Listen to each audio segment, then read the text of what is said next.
All right, so now we're going to take a look at this Tuscan S1 pulling south wind train consist.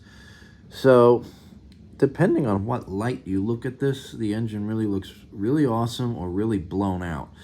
So, right now it's looking pretty good. And as far as Lionel getting the shade of Tuscan wrong, that's up for debate because a lot of the fleet of modernism cars that were issued in the past by K-Line, by MTH, even by Lionel in the past, were way too dark. So, in my opinion, this is a little bit too light, but it's much closer to the actual fleet of modernism paint scheme. So, take a look at this engine, and then take a look at this photo.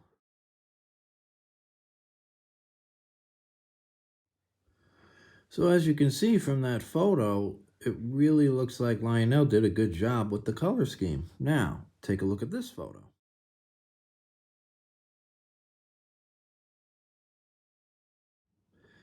So as you can see from the photos, there are two totally different ways you could interpret what the fleet of modernism paint scheme looked like. So it's pretty obvious which one Lionel used, and then you could see also which photograph other manufacturers have used, and even Lionel used in the past. So let's go ahead and take a look at this train. So here's the engine, obviously, and then we come to its consist. So it is a beautiful set, and it matches up perfectly. So here we have a baggage combine lounge, and then we've got some coaches. And I really like this close coupling here with the full width diaphragms. That looks really nice. And the south wind ran from Chicago to Miami, and it was all coach at first, and then later on in life, Pullmans were added. So, and then here we have the dining car, and then we have the coaches that were owned by other railroads, but still painted to match the consist. So, Florida East Coast, Atlantic Coastline, and then we come to the observation car. Now, in real life, this was a coach observation, so the first half of the car had coach seating, and then there was a bar lounge in the back by the boat tail. And then there's the drum head. And the drum head does not light up on this car, but I'm going to fix that. So the only thing that lights up are the marker lights. So the S1 in real life was never assigned to the South Wind officially. It was officially assigned to the Trailblazer and the General. However, it could have pulled any other Pennsy passenger train depending on engine availability. And also, this fleet of modernism scheme painted on the engine. Obviously, it never happened in real life. However, it looks really good. And it's something that, would have been nice if it did happen. And it also would have been nice if this engine survived. It's the only one of its kind ever built. It is also the longest steam engine ever built in the world. And it would have been really nice if this survived the scrapper's torch. And even if it was restored temporarily to the fleet of modernism colors, I think that would have been awesome. So, but in any case, it did not survive. It was never painted like this. So this is a complete fantasy, but it's a lot of fun. Also, the S1 was restricted to where it could run because of its size. It would pull trains out of Chicago down to Crestline, I believe, on the main line, and then from there, other engines would have to take over. So we're going to do the same thing. We're going to start out with the S1, and then we're going to switch it out for this long-haul K4. And this is an absolutely beautiful model. There's only 40 of these pinstriped K4s made by Lionel.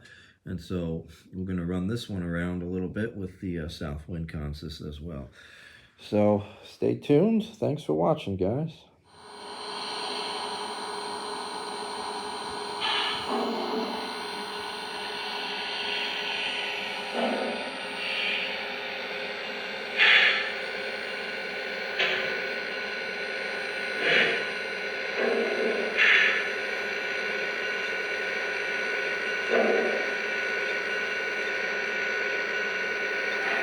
Ladies and gentlemen, Southwind has arrived.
Your attention, please.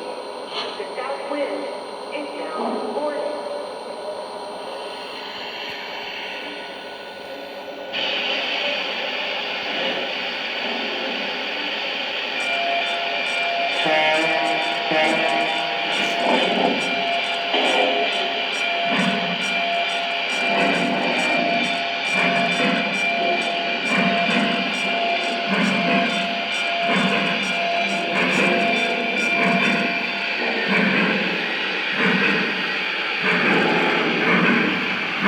Clear signal. Let's open her up.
All aboard the South Wind!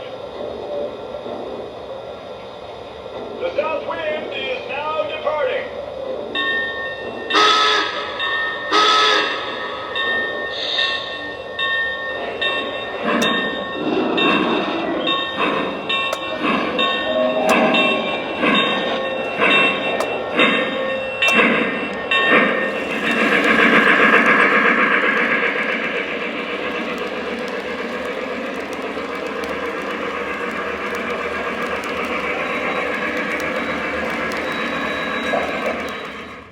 Alright guys, so unfortunately I'm not going to be able to run the entire consist with this K4. So the K4 gearbox, the CAN motor is slipping inside the gearbox and it's causing hiccups and stuff like that. And I really don't want to strip anything or damage anything.